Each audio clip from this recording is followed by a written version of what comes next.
Sampai-sampai mereka memberikan fatwa yang mengingkari Imam Mahdi sama dengan yu'minuna bi ba'din wa yakfuruna bi ba'din.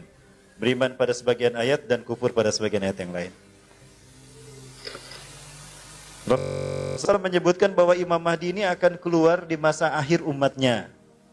Yakhruju fi akhiri ummati, akan keluar dari akhir masa umatku Al-Mahdi. Yaskihilahul galsa, Allah memberinya minum dengan turunnya hujan.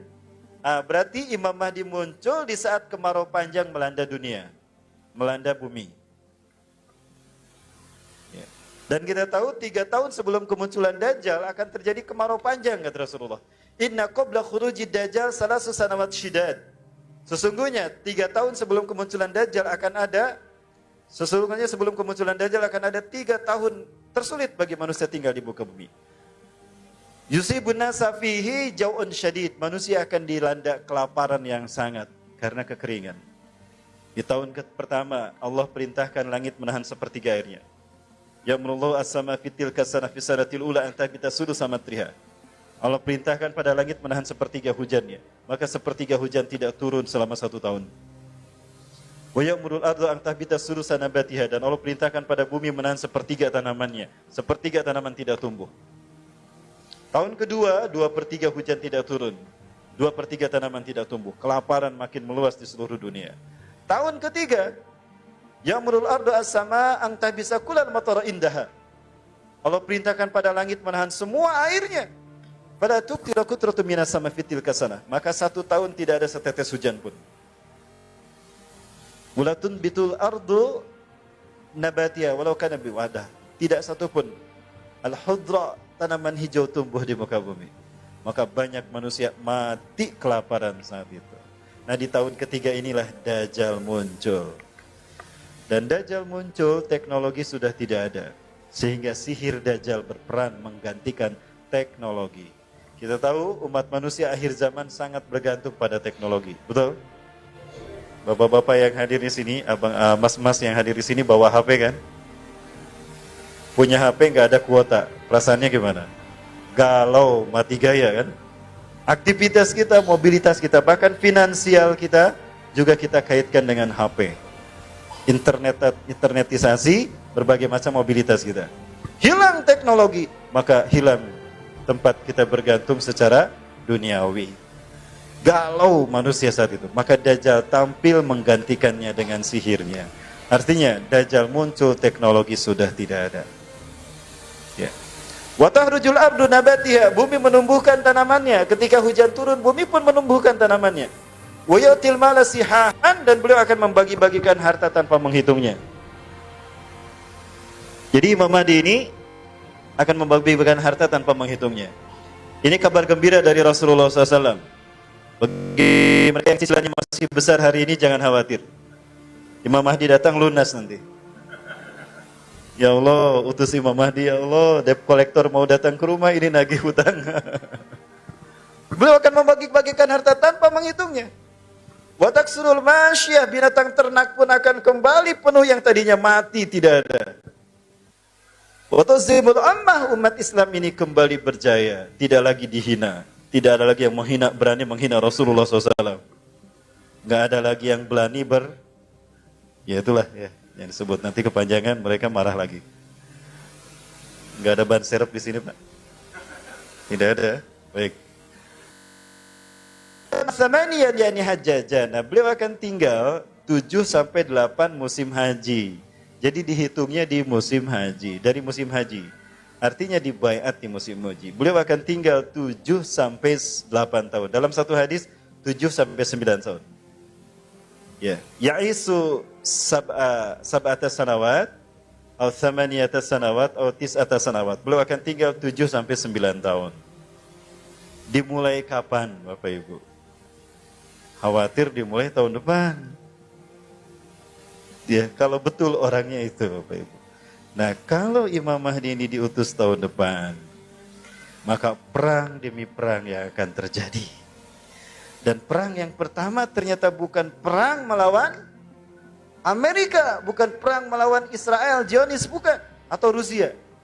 Perang melawan apa? Mana? Itu dia, Arab. Perang melawan Arab, Pak. Perang melawan Arab. Nah, ini coba kita lihat hadis. Ini ada satu tayangan tentang mirisnya saya melihat, Bapak Ibu bisa baca di buku ini. Di buku ini dijelaskan dengan luar biasa apa yang saya dapatkan dari Irak, dari Afghanistan. Penulis buku ini pun berani mengungkapkan siapa Ibnu Saud sesungguhnya. Ya. Tapi anehnya ada sebuah harokoh yang membelanya habis-habisan. Sebagaimana ikut bersuara mengatakan teroris kepada Al-Qaeda dan Usama bin Laden. Sekarang sudah Amerika sudah meminta maaf. Nah, apakah mereka akan meminta maaf juga kepada Usama bin Laden? Bapak Ibu, merinding saya membaca kitab ini. Ternyata terbukti apa yang saya dapatkan data dari Timur Tengah. Ada di sini juga. Dan ini yang kata mereka memunculkan saya dalam Instagram kalau saya ini waspadai Ustadz Cocok Logi. Ya, dan yang ditampilkan sebagai keburukan saya adalah bahwa saya berkata hoax dan fitnah. Padahal data-datanya ada semua. Dan ini akan saya bawa di hadapan Allah, Bapak Ibu. Kalau saya punya data, pertanyaannya mereka punya data apa? Ya. Kemudian yang ditampilkan adalah ketika saya diperiksa di Polda Jabar. Itu kan nggak terkait dengan ceramah saya. Dan apa yang difitnahkan kepada saya, dituduhkan pada saya, didakwakan pada saya, itu memang terkait dengan berita yang Bapak Ibu sudah tahu kan. Dan itu ada di media massa dan saya mengutip dari media. Ya, tapi begitulah mereka. Ya, mudah-mudahan mereka bisa kembali kepada kita dan berjuang bersama kita. Amin. Amin ya rabbal alamin. Bapak Ibu, ini saya perlihatkan. Ini ada satu hadis yang digambarkan dalam bentuk tayangan terkait dengan perang yang akan dialami oleh umat Islam di bawah pimpinan Imam Mahdi. Dimulai dari kondisi Saudi Arabia hari ini. Sekularisasi dan liberalisasi melanda Saudi Arabia, Bapak Ibu. Di Masjidil Haram di depan Ka'bah kita menangis bertobat kepada Allah. Kita membersihkan diri dan jiwa kita. Bertobat kita kepada Allah. Lapar kita keluar Masjidil Haram. Ada Starbucks, Pak, belah sana, Pak. Ada McD di sana. Allahu Akbar. Begitu uang gesek tuh, ada bank riba di sana. Kotor lagi kita, Pak. Baru keluar Masjidil Haram. Ini pinternya mereka. Nah, ini sistem yang saya maksudkan. Ada banyak kemunafikan di sana. Maka tidak salah ketika Rasulullah mengatakan, saya tidak Dajjal ila Madinah. Dajjal akan datang kepada Madinah. Fayamkusu wa huwa maniun min dukhuliha, tapi Dajjal terhalang dari memasuki Madinah. Maka orang-orang kafir munafik keluar mendatangi Dajjal. Fayamkusul mu'minun fi wasatil Madinah. Orang beriman, mereka tetap tinggal di dalam Madinah. Yang keluar orang kafir dan orang munafik. Lalu Dajjal akan tinggal di sebuah bukit bergaram. Bapak Ibu kalau nanti umroh plus Madinah, city tour Madinah, nanti ke Masjid Qiblatain. Di belakang Masjid Qiblatain ada bukit, itu namanya Jabal Habsi. Nah, itu bukit Dajjal. Para ahli hadis sepakat, bukit itulah nanti yang dinaiki Dajjal. Karena itu satu-satunya bukit yang bergaram di tanah Madinah.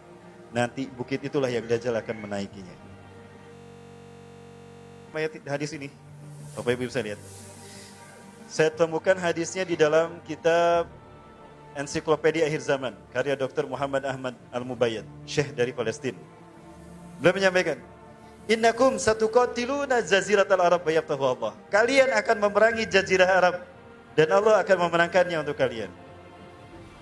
Jadi yang pertama diperangi Imam Mahdi adalah jazirah Arab. Dan Allah akan memenangkannya. Kenapa? Karena ada kemunafikan tadi di sana. Bapak Ibu sudah bisa melihat. Bapak Ibu coba lihat Jeddah. Merinding saya melihat Jeddah, Bapak Ibu. Ya, ada Cina Tawan di sana. Ada Cina Tawan. Dan kehidupan sekuler, Masya Allah, Bapak Ibu. Ini Arab ini. Padahal Rasulullah dulu pernah berkata, pernah bersabda, ukhrujul musyrikina min jaziratil Arab. Usir yang namanya kemusyrikan. Bersihkan jazirah Arab. Jazirah Arab tuh. Bukan hanya Mekah, Madinah saja. Dari kemusyrikan. Hari ini, justru mereka datang masuk ke Masjidil Haram. Ada yang pernah melihat mereka-mereka yang asing ini masuk ke Masjidil Haram, berwisata melihat Ka'bah. Masya Allah, Bapak Ibu. Ya, ada yang bilang katanya itu mu'alaf.